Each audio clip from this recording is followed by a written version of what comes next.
Assalamualaikum warahmatullahi wabarakatuh. Yang terhormat Ibu Retno Yuni Nur Susilowati, SE, MS, AK dan Bapak Dr. Usep Syaipuddin, SE, MS, AK selaku dosen pengampu mata kuliah Akuntansi Keuangan Menengah 1. Sebelumnya perkenalkan kami dari kelompok 9 dengan Firda Indah Cahya Aulia dengan NPM 2211031153. Selanjutnya Hanisa Putriani dengan NPM 2211031155 dan Zakiah Arya Putri dengan NPM 2211031177. Kami di sini akan mempresentasikan hasil project based learning kami tentang analisis PSA pada laporan keuangan PT Telkom Indonesia Tbk. Materi pertama yang akan kami jelaskan mengenai profil perusahaan PT Telkom Indonesia Tbk yang didirikan pada 6 Juli 1965. PT Telkom Indonesia Persero Tbk atau Telkom adalah badan usaha milik negara atau BUMN yang bergerak di bidang jasa layanan teknologi informasi dan komunikasi dan jaringan telekomunikasi di Indonesia. Pemegang saham mayoritas Telkom adalah pemerintah Republik Indonesia sebesar 52,09%, sedangkan 47,91% sisanya dikuasai oleh publik. Saham Telkom diperdagangkan di Bursa Efek Indonesia, BI, dengan kode T liter KM dan New York Stock Exchange atau NYSE dengan kode T liter K. Telkom Indonesia menawarkan berbagai macam produk dan layanan telekomunikasi, termasuk telepon tidak bergerak dan telepon seluler, layanan internet, komunikasi data, dan layanan multimedia. Perusahaan ini beroperasi di dalam dan luar negeri, melayani berbagai segmen pasar. Telkom Indonesia beroperasi melalui beberapa anak perusahaan dan afiliasi yang berkontribusi pada penawaran layanan yang beragam. Beberapa anak perusahaan yang penting termasuk Telkomsel atau operator seluler, IndiHome atau layanan broadband dan TV berbayar, dan Telkom Metra atau layanan teknologi informasi. Telkom Indonesia berkomitmen untuk mendorong transformasi digital di Indonesia. Hal ini bertujuan untuk mendukung ekonomi digital Indonesia dan inisiatif pemerintah dalam mengembangkan infrastruktur digital yang kuat, ekosistem e-commerce, dan layanan digital untuk meningkatkan taraf hidup masyarakat Indonesia. Telkom Indonesia juga menyadari tanggung jawabnya terhadap masyarakat dan lingkungan. Perusahaan terlibat dalam berbagai program tanggung jawab sosial perusahaan atau CSR, dengan fokus pada pendidikan, pengembangan masyarakat, kelestarian lingkungan, dan upaya bantuan bencana. Overview kinerja keuangan komparatif PT Telkom Indonesia Tbk.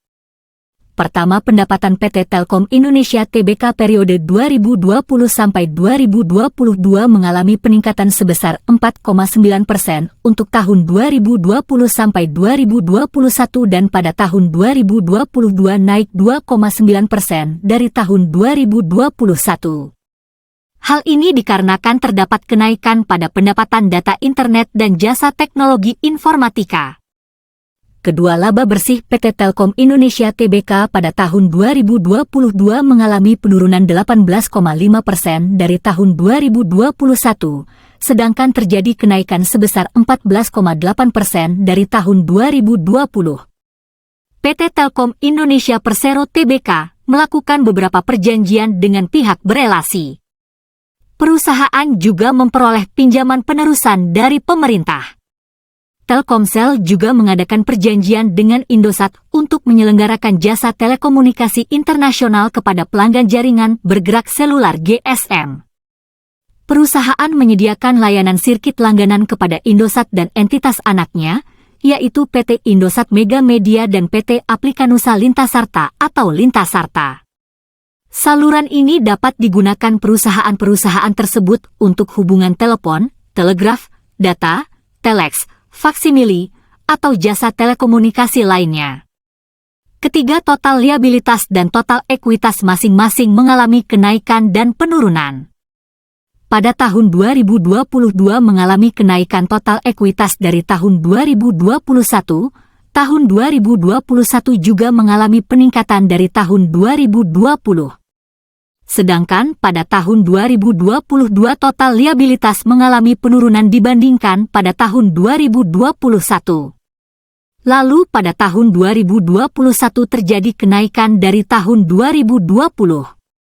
Liabilitas keuangan grup terdiri dari utang usaha, utang lain-lain, beban yang masih harus dibayar, deposit pada pelanggan, pinjaman, dan liabilitas sewa. Pinjaman termasuk utang bank jangka pendek, pinjaman penerusan, obligasi, utang bank jangka panjang, dan pinjaman lainnya. Keempat, kas dan setara kas PT Telkom Indonesia Tbk. Untuk menunjukkan kelancaran atau tidaknya kas, maka kami juga menganalisis mengenai tren kas dan setara kas.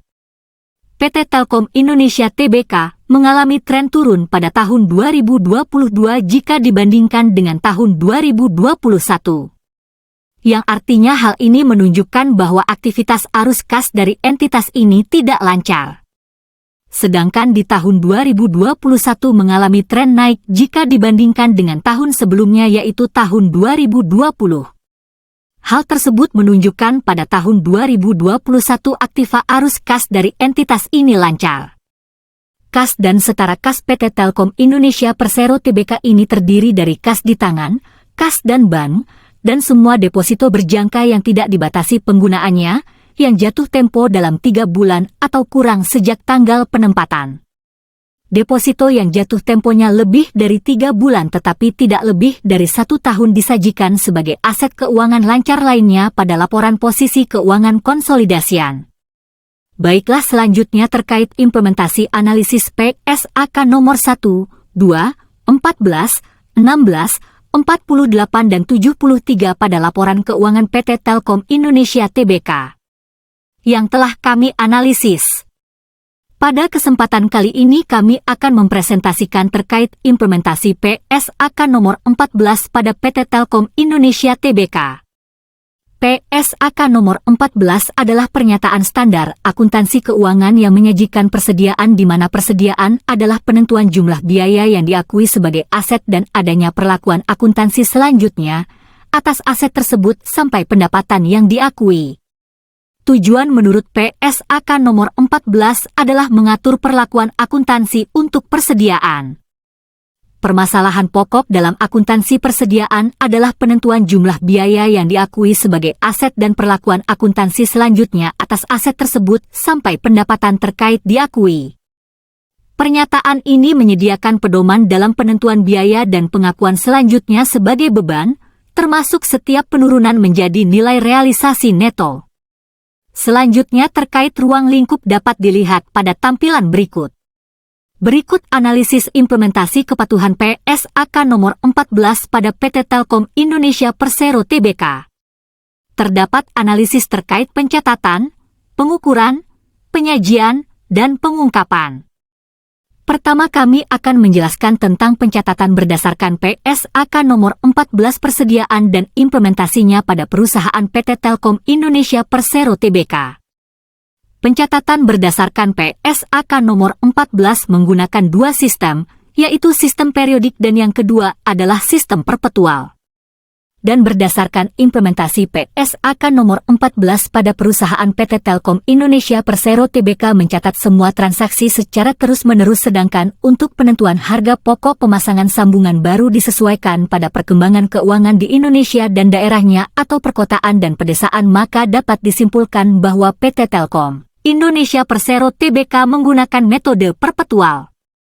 Yang kedua kami akan menjelaskan tentang pengukuran berdasarkan PSAK nomor 14 persediaan terkait implementasinya pada perusahaan PT Telkom Indonesia Persero Tbk. Berdasarkan PSAK nomor 14 persediaan diukur pada mana yang lebih rendah antara biaya perolehan dan nilai realisasi neto. Biaya persediaan, kecuali perhitungan dengan metode khusus, dihitung dengan menggunakan rumus biaya masuk pertama keluar pertama, MPKP, atau rata-rata tertimbang. Implementasi berdasarkan PSAK nomor 14 PT Telkom Indonesia Persero Tbk, entitas menyatakan bahwasanya persediaan dicatat sebesar nilai yang lebih rendah antara biaya perolehan atau nilai realisasi bersih. Biaya perolehan persediaan grup ditentukan dengan menggunakan metode rata-rata tertimbang. Selanjutnya yang ketiga kami akan menyampaikan tentang penyajian berdasarkan PSAK nomor 14 persediaan terkait implementasinya pada perusahaan PT Telkom Indonesia Persero Tbk. Penyajian berdasarkan PSAK nomor 14 disajikan dalam laporan keuangan, laporan laba rugi dan laporan posisi keuangan. Implementasi berdasarkan PSAK nomor 14 di dalam laporan keuangan PT Telkom Indonesia Tbk, persediaan disajikan dalam laporan laba rugi dan laporan posisi keuangan. Persediaan yang disajikan dalam neraca diletakkan di dalam kelompok aset lancar, yaitu setelah perkiraan kas berdasarkan tingkat likuiditasnya. Sedangkan dalam laporan laba rugi persediaan disajikan dalam rangka untuk penentuan harga pokok penjualan, di mana harga pokok penjualan diperoleh dari persediaan awal ditambah pembelian bersih dikurangi persediaan akhir untuk setiap jenis-jenis persediaan. Yang terakhir kami akan menyampaikan tentang pengungkapan berdasarkan PSAK nomor 14 persediaan terkait implementasinya pada perusahaan PT Telkom Indonesia Persero Tbk. A. Biaya perolehan persediaan grup ditentukan dengan menggunakan metode rata-rata tertimbang. B. Persediaan terdiri dari komponen mewakili terminal telepon, kabel, dan suku cadang lainnya. Persediaan juga termasuk kartu Subscriber Identification Module atau SIM, pesawat telepon, modem wireless broadband, dan voucher prabayar yang dibebankan pada saat dijual. C.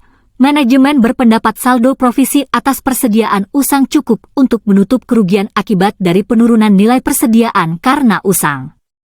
Manajemen berkeyakinan nilai pertanggungan asuransi tersebut memadai untuk menutup kemungkinan kerugian atas persediaan yang muncul dari risiko yang ditanggung. Materi terakhir yang akan kami sampaikan yaitu dampak penerapan PSAK nomor 14 pada PT Telkom Indonesia Persero Tbk.